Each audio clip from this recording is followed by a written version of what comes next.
So, as I'm sure many of you are aware, the other day, some very loud discourse broke out on gaming Twitter about the abundance of yellow paint in modern AAA games, this time because a particularly egregious screenshot from Final Fantasy Remake Part 2 started making its way around. I don't remember the actual title of this game, and I genuinely don't care. It's Final Fantasy VII Remake Part 2. So this post went a bit viral, and it kicked off a bunch of arguments from both sides of the aisle over whether or not the yellow paint epidemic is actually indicative of a dumbing down of modern game design, or if it's just a non-issue that more hardcore gamers are blowing out of proportion. And honestly, I can see both sides of this. I can totally understand the argument that some people make in favor of the yellow paint epidemic, that it's just an accessibility thing that's a natural outcome of gaming getting bigger and more mainstream. But as I'm sure my regular viewers know, I firmly belong to the anti-yellow paint camp, and as many times as I've complained about AAA game design getting simpler and dumbing itself down, I've never actually done a deep dive into why I think that, so what better time than now for me to thoroughly throw my hat into this yellow painted ring? I do find it a bit ironic that the game that really kicked off the yellow paint debate was the RE4 remake last year, and while the yellow paint in that game may not have bothered you personally, the reason it was so widely mocked was because the original Resident Evil 4 had none of this, and yet it still became one of the most beloved and influential games of all time. So if you're one of the people who uses the RE4 remake as an argument in favor of the yellow paint, or you use the RE4 remake as an argument of, oh, it's not actually that big of a deal, it's just kind of a dumb argument because you're literally talking about a game that added yellow paint for no reason other than dumbing down a design philosophy that everyone had liked for the last 20 years. No one ever complained about the original RE4 being too hard to understand. The yellow paint epidemic is not only a very lazy way to communicate things to the player and reduce the amount of problem solving required to progress through the game, but it's also a huge immersion breaker because if you're trying to get immersed in a game world to really any degree, seeing big yellow paint on the objectives just pulls you right out of the experience. Because where did that yellow paint come from? Who put it there? What does the yellow paint mean in the context of the world you're trying to immerse me in? If someone was able to mark the way forward for me with yellow paint, why does this game world even need me? I'm obviously not the one coming up with solutions to the problems, right? And before anyone makes the accessibility argument, I'm honestly not even opposed to the yellow paint thing if it were optional. If the yellow paint in all these games were a setting to be turned on and off, I wouldn't even say it's a bad thing.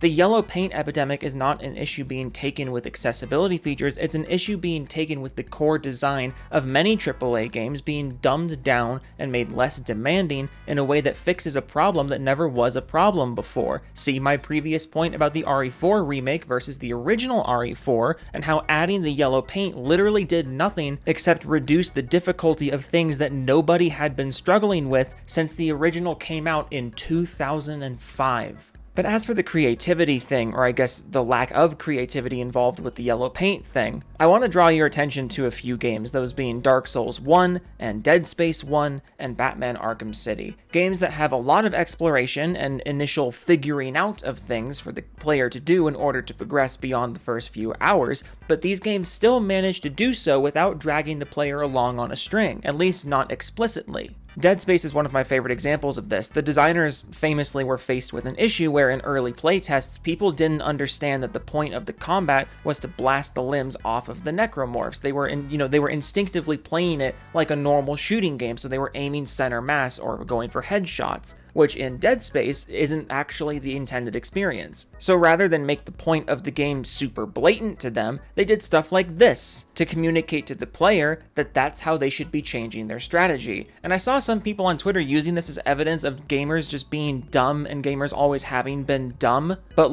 I firmly disagree with this. You're instinctively going to play a shooting game aiming center mass and going for the head on enemies because that's how basically every shooting game plays. And unless a game like Dead Space makes it really obvious to you, you're not going to change your strategy. And by adding stuff like this to the environment of Dead Space, it communicates the things that make Dead Space unique in a unique way, instead of just putting it up on the player's heads-up display or yelling it at them over and over and over again. Like the people who say, the playtesters of Dead Space were just stupid because they didn't hear the dialogue telling you to shoot the limbs. But like in a brand new game, something like that is going to fly over your head when you're taking in the world. So why not put it right in front of your face in a creative way like this? I love this. I think it's a great way to avoid needing yellow paint anywhere. Dark Souls 1 is, in my opinion, the king of anti-yellow paint game design, because the first time you drop into this world, you have no clue what you're supposed to do. It's an incredibly hostile environment, and the game basically just leaves you to fend for yourself and figure it all out on your own. The intention being that you are learning about this world at the same rate and same pace that the in-game character is. Which means, if you pay attention to your surroundings, you'll start to notice things. You'll notice, hey, of all the multiple routes to progress, one of them beats my ass and the other doesn't. Maybe the game is trying to tell me something.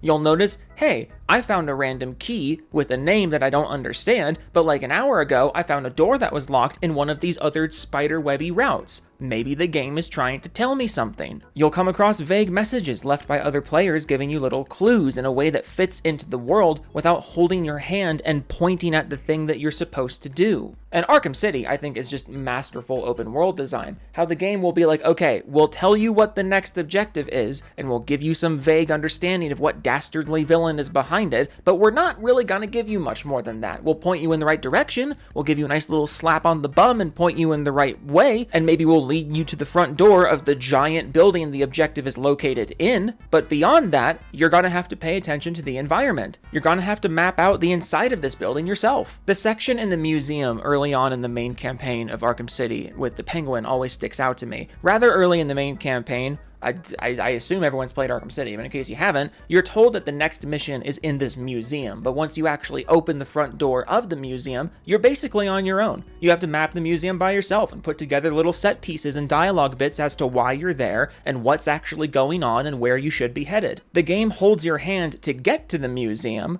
but from that point on, it trusts you to figure it out with the tools it's already provided to you. So let's take everything I've just said about different games doing environment and exploration and not holding the player's hand and compare it to something like this in a 2024 Final Fantasy game. And here's the thing in motion, by the way.